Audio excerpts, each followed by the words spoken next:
നമസ്കാരം. ജർമ്മനി മറക്കാൻ ആഗ്രഹിക്കുന്ന ഭൂതകാലമാണ് ഹിറ്റ്ലറുടെ ഭരണകാലവും രണ്ടാം ലോകമഹായുദ്ധത്തിലെ നാണം കെട്ട തോൽവിയും ജൂതക്കൂട്ടക്കൊലയും. ജൂതന്മാരാണ് ലോകത്തിൻ്റെ പ്രശ്നം എന്ന് തിരിച്ചറിഞ്ഞ് ജൂത സമൂഹത്തെ മുഴുവൻ ഉന്മൂലനം ചെയ്യാനാണ് ലോകശക്തിയാവാനുള്ള നീക്കത്തിൻ്റെ ഭാഗമായി ജർമ്മനി ജൂതക്കൂട്ടക്കൊലയിലൂടെ ശ്രമിച്ചത്. ജർമ്മനിയിലെ മാത്രമല്ല, പോളണ്ടിലെയും സോവിയറ്റ് യൂണിയനിലെയും യൂറോപ്യൻ രാജ്യങ്ങളിലെയും ഒക്കെ ജൂതന്മാർ ഹിറ്റ്ലറുടെ കൊലക്കത്തിക്കിരയായി. രണ്ടാം ലോകമഹായുദ്ധത്തിൽ സഖ്യകക്ഷികൾ ജർമ്മനിയെ തോൽപ്പിച്ചതോടെ ഹിറ്റ്ലർ യുഗം അവസാനിക്കുകയും ജർമ്മനി ആ നാണം കെട്ട ചരിത്രം ഓർക്കുന്നത് പോലും അവസാനിപ്പിക്കുകയും ചെയ്തു. എന്നാൽ ഇന്ന് പുതിയ രൂപത്തിൽ ഹിറ്റ്ലറും നാസിസവും ഉയർത്തെഴുന്നേൽക്കുകയാണ്. സ്വന്തം രാജ്യത്തിൻ്റെ സത്ത നിലനിർത്താൻ, ആത്മബോധം നിലനിർത്താൻ ഹിറ്റ്ലറുടെ നാസിസമാണ് നല്ലതെന്ന് ജർമ്മൻകാർ കരുതുന്നു. പുതിയ ഹിറ്റ്ലർ, പുതിയ നാസിസം ജൂതന്മാർക്കെതിരെ അല്ല, ജൂതന്മാർ അടക്കമുള്ള ജർമ്മൻ ദേശീയതയെ ചേർത്ത് പിടിച്ചുകൊണ്ട് നവകുടിയേറ്റക്കാരെ വില്ലന്മാരായി കരുതി അവർക്കെതിരെയുള്ള ഉയർത്തെഴുന്നേൽപ്പായി മാറുന്നു. കഴിഞ്ഞ കുറേ കാലമായി യൂറോപ്പിനെ പിടികൂടിയിരിക്കുന്ന ഒരു വലിയ ഭൂതമാണ് പൊളിറ്റിക്കൽ ഇസ്ലാം. അഭയാർത്ഥികളായി അഫ്ഗാനിസ്ഥാനിൽ നിന്നും നൈജീരിയയിൽ നിന്നും ഇറാഖിൽ നിന്നുമൊക്കെ എത്തുന്നവർ യൂറോപ്പിൽ അഭയം തേടി അവരുടെ സഹായത്തോടെ, അവരുടെ കരുണയോടെ അവിടെ ജീവിച്ച്, അവിടെ മക്കളെ പഠിപ്പിച്ച്, അവിടെ ജീവസന്ധാരണം നടത്തി മുമ്പോട്ട് പോകുന്നതിനിടയിൽ അവരിൽ ചിലരുടെ തലയിലേക്ക് മതഭ്രാന്ത് കടന്നുകൂടുകയാണ്. എല്ലാം തച്ചുടച്ച് പച്ച മനുഷ്യനെ വെട്ടി നുറുക്കി സ്വർഗത്തിൽ പോകാനുള്ള മോഹം അവരെ കീഴടക്കുകയാണ്. അങ്ങനെയാണ് യൂറോപ്യൻ രാജ്യങ്ങളിൽ ഒട്ടുമിക്കതിലും ഒറ്റ തിരിഞ്ഞുള്ള ഭീകരാക്രമണങ്ങൾ അരങ്ങേറുന്നത്.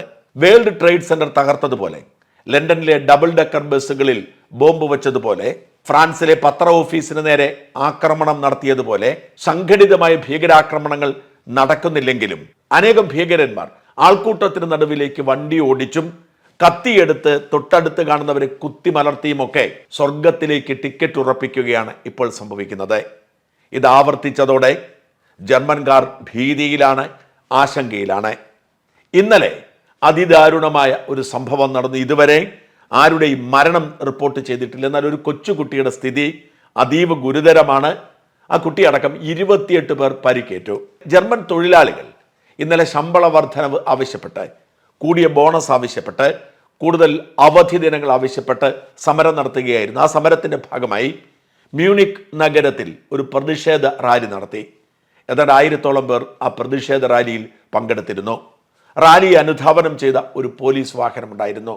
പെട്ടെന്നൊരു BMW മിനി കൂപ്പർ പാഞ്ഞെത്തുകയും ഈ പ്രതിഷേധിച്ചവരുടെ മുകളിലേക്ക് ഓടിച്ചു കയറ്റുകയുമായിരുന്നു.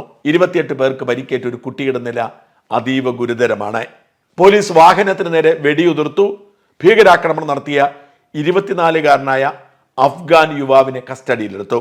ഫർഹാദ് എന്നാണ് ഈ 24-കാരൻ്റെ പേര്. അഫ്ഗാനിസ്ഥാനിൽ നിന്നും കരതാണ്ടി 2015-16 കാലഘട്ടത്തിൽ ജർമ്മനിയിൽ എത്തിയതാണ്. 2016 തന്നെ ഫർഹാദിൻ്റെ അഭയാർത്ഥി വിസ അപേക്ഷ നിരസിച്ചു.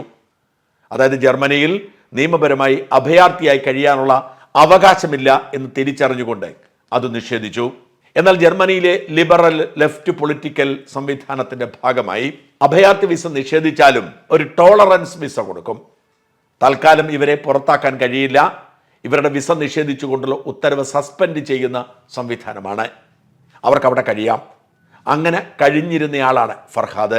ആ ഫർഹാദാണ് ഇന്നലെ രാവിലെ തൻ്റെ സോഷ്യൽ മീഡിയ അക്കൗണ്ടുകളിൽ ജിഹാദി ആശയങ്ങളുടെ പോസ്റ്ററുകൾ പങ്കുവച്ചതിന് ശേഷം മിനി കൂപ്പറും എടുത്ത് ആളെ കൊല്ലാൻ ഇറങ്ങിയത്.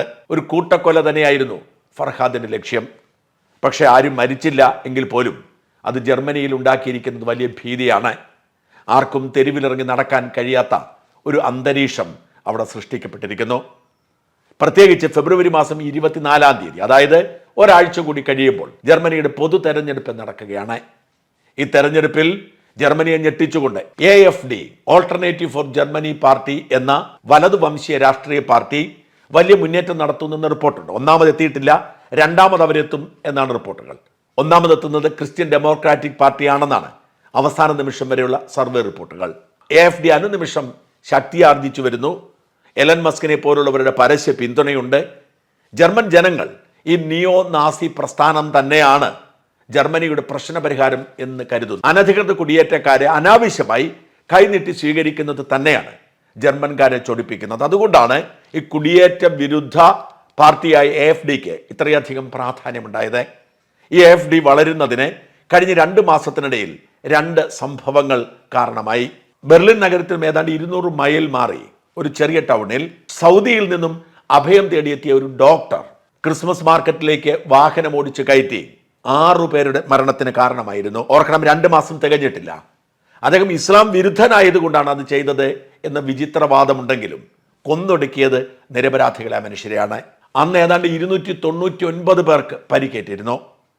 അതിന്റെ ഭീതി മാറുന്നതിന് മുൻപ് ജനുവരിയിൽ ബവേറിയ സംസ്ഥാനത്ത് ആഴ്ചഫൻബർഗ് എന്ന് പറയുന്ന സ്ഥലത്ത് ഒരാൾ ഒരു നഴ്സറി സ്കൂളിലെത്തി കുട്ടികളെ ആക്രമിക്കാൻ ശ്രമിച്ച ഒരു കുട്ടി മരിച്ചു. തടയാൻ ശ്രമിച്ച ഒരു വഴിപോക്കനും മരിച്ചു.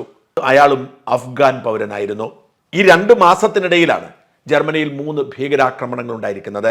ഏറ്റവും ഒടുവിൽ ഇന്നലെ നടന്ന ഭീകരാക്രമണം AfD ജനാധിപത്യത്തിന് നല്ലതല്ല എന്ന് വിശ്വസിക്കുന്നവരെ പോലും വഴിതിരിക്കുന്നെന്നും എന്നാൽ അവർക്കിരിക്കട്ടെ വോട്ട് ചെയ്യുന്ന അവസ്ഥയിലേക്ക് മാറിയെന്നും അവസാന നിമിഷം അട്ടിമറി തന്നെ സംഭവിക്കാവുന്ന സാഹചര്യം രൂപപ്പെട്ടിരിക്കുന്നു എന്നുമാണ് ജർമ്മൻ മാധ്യമങ്ങൾ റിപ്പോർട്ട് ചെയ്യുന്നത്.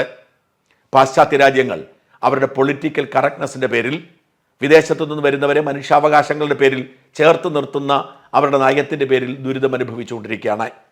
അവിടുത്തെ കോടതി സംവിധാനങ്ങളൊക്കെ അത്തരത്തിൽ വളരെ ലിബറലായ പോളിസിയാണ് എടുക്കുന്നത്. യുക്രൈനും റഷ്യയും തമ്മിൽ യുദ്ധം ആരംഭിച്ചപ്പോൾ യുക്രൈനിൽ നിന്നുള്ള ആർക്കും റഷ്യയിലേക്ക് എത്താം, അവർക്ക് വിസ കൊടുക്കാൻ ഒരു പ്രത്യേക വിസ സ്കീം പ്രഖ്യാപിക്കുന്നു. അങ്ങനെ എത്തുന്നവരുടെ അടുത്ത ബന്ധുക്കൾക്ക് അവരുടെ ആശ്രിതരായി എത്താനും അവസരം കൊടുത്തു. 2 വർഷം കൊണ്ട് ആ സ്കീം റദ്ദ് ചെയ്തു. എന്നാൽ ആ സ്കീം അനുസരിച്ച് തനിക്കും അവകാശമുണ്ട് എന്ന് പറഞ്ഞ് ഗസയിൽ നിന്നും അഭയാർത്ഥി വിസയിലെത്തിയ ഒരാൾ അയാളുടെ സഹോദരങ്ങൾക്കും അപ്പനും അമ്മയ്ക്കും ഒക്കെ വിസയ്ക്ക് അപേക്ഷിക്കുന്നു. ട്രിബ്യൂണൽ അത് നിരസിക്കുന്നു. പിന്നീട് പക്ഷേ കോടതി അയാളുടെ മനുഷ്യാവകാശം സംരക്ഷിക്കണമെന്ന് ആവശ്യപ്പെട്ടുകൊണ്ട് 8 ഉറ്റ ബന്ധുക്കൾക്ക് വിസ കൊടുക്കാൻ പറയുന്നു.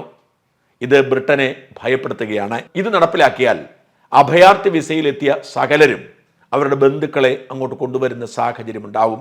ഇത്തരത്തിലുള്ള തലതിരിഞ്ഞ പല നിയമങ്ങളും പാശ്ചാത്യ ലോകത്ത് സംഭവിച്ചുകൊണ്ടിരിക്കുന്നു എന്നത് തന്നെയാണ് അവർ നേരിടുന്ന പ്രതിസന്ധി. ഇന്ന് എൻ്റെ ശ്രദ്ധയിൽപ്പെട്ട മറ്റൊരു വാർത്ത, ബ്രിട്ടനിൽ അഭയാർത്ഥിയായി എത്തിയ ഒരാൾ 16 തവണ അവിടെ അഭയാർത്ഥി വിസ നിഷേധിക്കപ്പെടുകയാണ്.